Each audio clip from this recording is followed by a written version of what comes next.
આ પુસ્તકમાં રહેલી એક કવિતા મને સ્પર્શી ગઈ અને મને થયું મારે તમારી સાથે શેર કરવી જોઈએ. આ કવિતા ખુમારીની કવિતા છે. વિપરીત પરિસ્થિતિમાં પણ હિંમત ન હારતા અને દ્રઢ મનોબળ રાખીને જીવતા લોકોની વાત છે. મરાઠીના એક સુપ્રસિદ્ધ કવિ છે. એમની એક કવિતાનો ભાવાનુવાદ વિનેશભાઈએ આમાં કર્યો છે. પણ એ ભાવાનુવાદ એટલો અદ્ભુત છે કે મને થયું કે આ કવિતા મારે તમારી સાથે શેર કરવી જોઈએ. કવિનું નામ છે વિષ્ણુ વામન શિરવાડકર, જેમનું ઉપનામ છે કુસુમાગ્રજ. તો એમની એક કવિતાનો સારાંશ, એનો ભાવાનુવાદ વિનેશભાઈએ આ પુસ્તકમાં કર્યો છે. અને એક એવો ખેડૂત જે પોતાનું બધું જ ગુમાવી ચૂક્યો છે. વરસાદના પૂરને કારણે એની ઝૂંપડી પડી ભાંગી છે, એનું ઘર તૂટી ગયું છે. એવો એક જણ જે બધું જ હારી ચૂક્યો છે, એ એક કવિ પાસે આવે છે અને પોતાની આપવીતી સંભળાવે છે.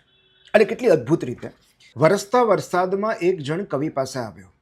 એના કપડાં મેલા અને ચોળાયેલા હતા, વાળ પાણીથી તરબોળ હતા. એણે કવિને પૂછ્યું, મને ઓળખ્યો સાહેબ?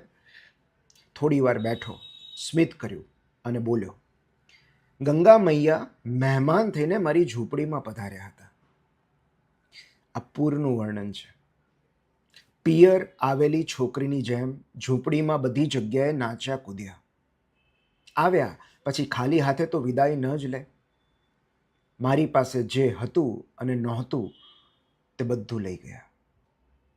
પૂરને કારણે જે તારાજી સર્જાઈ છે એનું આ કાવ્યાત્મક વર્ણન છે.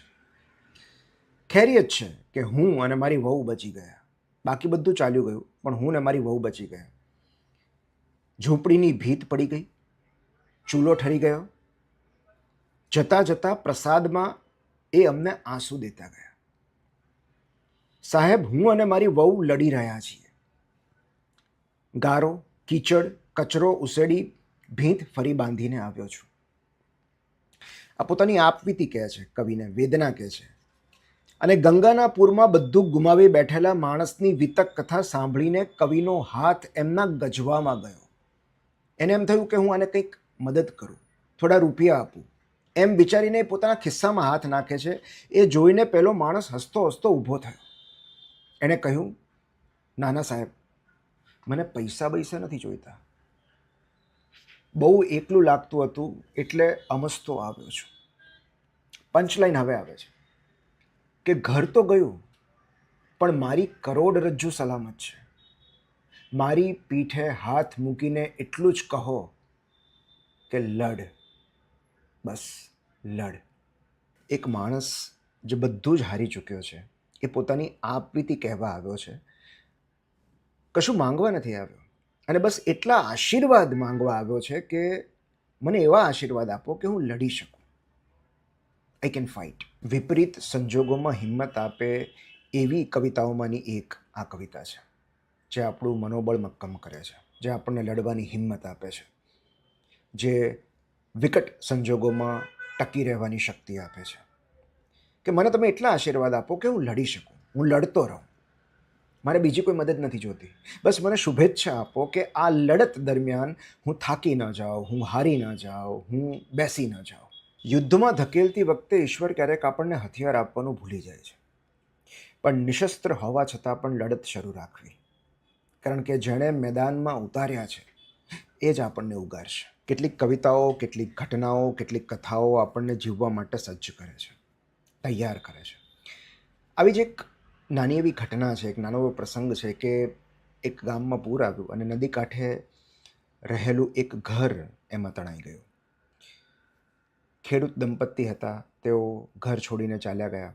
અને જ્યારે પૂરના પાણી ઓસર્યા પછી તેઓ ગામમાં પાછા આવે છે અને જુએ છે કે પોતાનું ઘર, માટીનું ઘર મલબામાં ફેરવાઈ ગયું છે. ખેતરનો પાક નાશ પામ્યો છે, બધી ઘરવકરી તણાઈ ગઈ છે. અને બંને દંપતી માથા પર હાથ મૂકીને ત્યાં બેસે છે.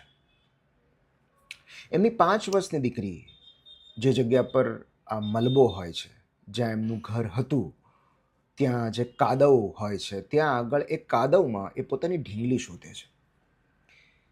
કેટલાય સમય સુધી એ ઢીંગલી શોધતી રહે છે, કારણ કે એ ત્યાં જ દટાયેલી હતી જ્યાં ઘર હતું. થોડા સમય પછી એ કાદવમાંથી પોતાની ઢીંગલી શોધી કાઢે છે. એ ઢીંગલીને પાણીથી સાફ કરે છે અને પછી એ ઢીંગલીને વહાલ કરે છે. આ જોઈને પેલો ખેડૂત એની પત્નીને કહે છે કે જો કાદવમાંથી આપણી દીકરીને એની ઢીંગલી મળી ગઈ હોય તો આપણે પણ આ કાદવમાંથી આપણું જીવન ફરીથી શોધી શકશું.